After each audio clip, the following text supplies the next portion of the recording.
What up, viewers? What up? What up? Today is Friday, May 31st, and as always, I'm doing a recap of what happened, a quick recap of what happened this week in video game news. Starting off, big story this week, Death Stranding got a reveal this week. I happened upon it when I was on Twitch Tuesday morning, I think Tuesday morning, maybe Wednesday morning, I don't remember. But yeah, I just happened across it. I was surprised not to know that like they were pointing people at their Twitch page. I didn't see anything. I think they had done. I had heard that they had done some kind of takeover. But yeah, they just started up streaming with a 10-minute long reveal trailer. And we got a little bit more information about what the game is about. Sounds like there's some government agency stuff. Kojima's name was splattered everywhere. There's a lot of weird, plot details that were revealed in the trailer, but so too was the reveal date. It is coming out November 8th, I believe. And Q4 is starting to fill up, so definitely adding to the list of titles that is coming out in Q4. I don't know. Like I said, the plot seems a little whack. They definitely had a lot of named characters. They even had who each character was playing. They have Guillermo del Toro. They have Norman Reedus. They have Mads Mikkelsen. I don't understand what the game. I don't quite understand the plot of the game. But they definitely showed a little bit more gameplay of like Norman Reedus running around. He's carrying with him like a bunch of supplies. I don't know if he's like part of some government agency that's doing some research into some kind of breeding program. I don't quite understand. And they all still have the babies on the front of their chests. And again, I don't know what this game is about, but if you're interested in this game, it's coming in November. Let me know what you think of the Death Stranding reveal. And if this is a type of game that you're interested in, because I don't know who this game is for. Moving on, the World Health Organization has recognized, much to the dismay of the ESA, that gaming disorder is a real thing. It's not quite in the DSM, the Diagnostics something manual for psychological conditions. But yeah, the World Health Organization has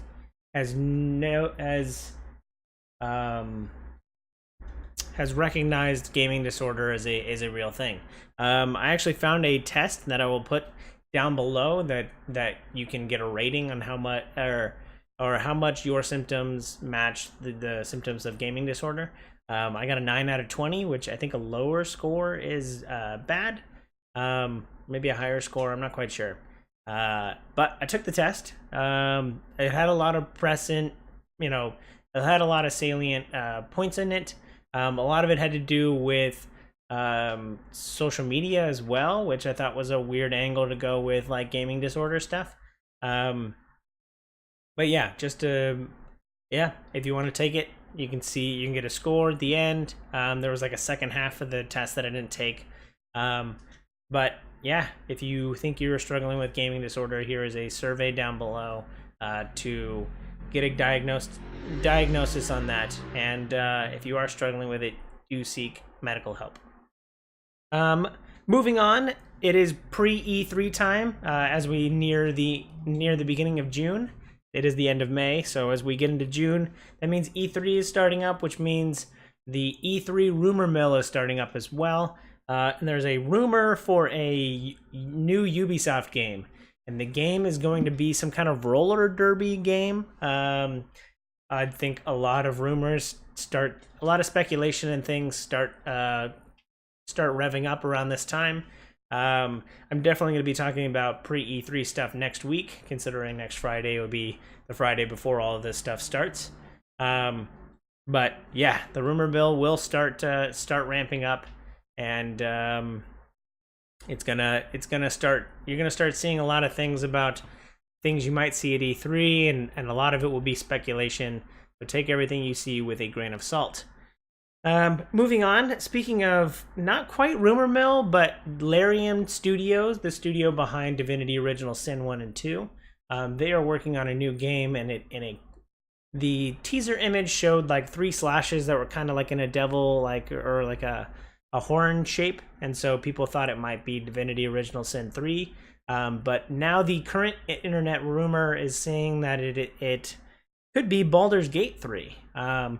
I didn't know that they had the rights to that, but I know that Beamdog is the company behind a lot of the remasters for the Baldur Gates and a lot of the isometric RPG games. But yeah, the current theory is that Larian Studios is going to be working on Baldur's Gate 3. And considering how good Divinity Original Sin 1 and 2 were, I can definitely see them putting a lot of care into that genre and bringing kind of Baldur's Gate 3 back. The problem is Baldur's Gate has always been predominantly like D&D rule set, and I don't know if the current D&D rule set lends itself to the type of game that you would create in those types of computer-based, tabletop RPG kind of games. But I'm excited to see what they do with it. Speaking of classic RPGs, Beamdog and Skybound are working together to bring a lot of those classic RPGs that I was just talking about to console. I think there was a package for Planescape Torment, Baldur's Gate, Neverwinter Nights. Those 3 were going to be packaged and put onto a disc and sold for $50. I think I own those in like a GOG account or something like that, but if you don't currently have access to those awesome RPGs, then this might be a good way for you to get a hold of those. They're all great. Planescape Torment is probably one of the best RPGs of all time. So if you were looking for a way to get some of those classic RPGs on your current gen consoles, this could be a way to do it. Link down below for how to get access to that.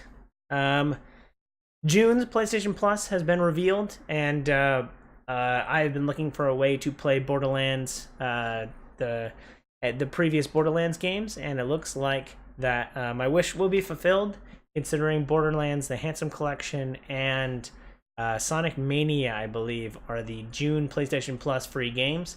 So if you want to play some Borderlands, I will be playing Borderlands for the month of June. To try and get caught up before Borderlands 3 comes out in September. Moving on, speaking of pre-E3 stuff, Call of Duty usually comes out Call of Duty usually reveals 2 or 3 weeks before E3, and this year is no different. They have talked about what their new game is, and it is called Call of Duty Modern Warfare. Yep, it is called Call of Duty Modern Warfare. It comes out October 25th, I believe. And I was like, okay, cool. They're just naming the game Modern Warfare, but it's the next iteration. It's Modern Warfare 4. Should be fun. And then I looked a little closer, and it sounds like it's a reboot. So it's just a reboot of the same Modern Warfare that came out in 2004? 2008? I don't remember when Modern Warfare 1 came out. I think it was at the turn of the new gen, old gen. So I think that was like 4 or 5. But yeah. Wow. I don't know. Call of Duty, I've been wanting to like try and give Call of Duty more and more chances to like get me to pull me back in. But a reboot is not the way to do that. I don't know if I'm too harsh on Call of Duty or if some of the lenses tainted me against those games. I am a little bit biased against the series, but yeah, a reboot is not the way to get some of these outdated Call of Duty fans back into the series. At least that's my opinion. Tell me your opinions about the Call of Duty Modern Warfare reboot down below. Scream, the masked-faced killer from the classic '90s horror movies, is coming to Dead by Daylight. I believe in their 3rd year anniversary expansion, which June would be the third year since Dead by Daylight has been around.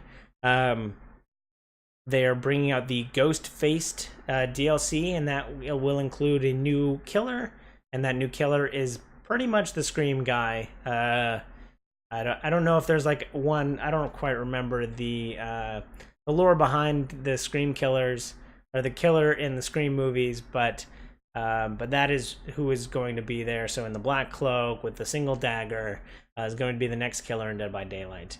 Looks cool. I valiantly give the people at believe Starbreeze Studios a good salute, because they have kept that game alive. I think it still has a very thriving community, and they're always adding more killers and more players and more ways to play. So I really think that it should be hailed, that Dead by Daylight should be hailed as one of those games as a service live games that just keeps going and going. Moving on, as always, I'm going to talk about the next Vampire the Masquerade Bloodlines 2 clan that was revealed. I imagine now that it is pre-E3, I'm starting to put some pieces together, and it seems like they've done like 5 of the 7 clans for Bloodlines 2. They've really built those up, and I imagine that they're going to do something big at E3 to try and show off all these clans, and then they'll probably go dark until a later beat, or until they get closer to their launch, which is Q1 2020. But yeah, they showed off the latest clan. It is the Malkavian clan. I don't remember what their shtick was. A lot of the clans have like, they have like a political angle, or they have a beauty angle, or they're strong, or they're fast, or they use blood magic. And I don't remember what the Malkavians' shtick was. I think they were, there's one that are like more Nosferatu, but I don't think that's this clan. And I think this one is more like the stealth, but slightly more feral vampires. But yeah, if you have more information about, or I could do a little research, but if you have more information, or if you have a favorite clan from Vampires the Masquerade, feel free to leave it in the comment section below. And last but certainly not least, I would be very remiss with myself if I did not bring up the fact that a $70 Geralt statue has been spotted on the internet, and it could be yours for just $70. And it is the infamous Geralt in the bathtub scene with the rubber ducky on one side and Geralt's legs all pushed up, sticking out of the bathwater. It is definitely safe for work. It is not indecent in any way, although that is very reminiscent of, if it were indecent, that would be very much in line with a lot of the Witcher content. Is definitely rated M for mature.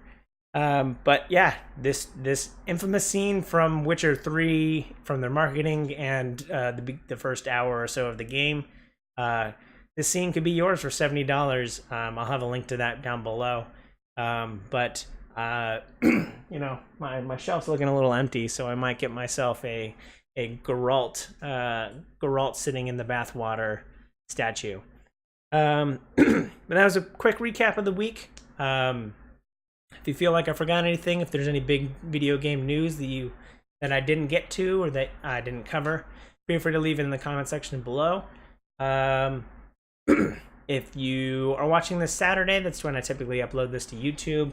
A like and a subscribe goes a long way. Any comments, any thoughts and opinions, positive or negative, are definitely appreciated, as I'm trying to improve this with every iteration of it. And if you're watching me live on Twitch, I appreciate you being here. I've got a Discord link down below and in my Twitch chat. And a follow and a subscribe goes a very long way. And I appreciate it, as always, everybody who's watching. Hope you have a super weekend. Hope you have a super day. Hope you have a super day. Bye.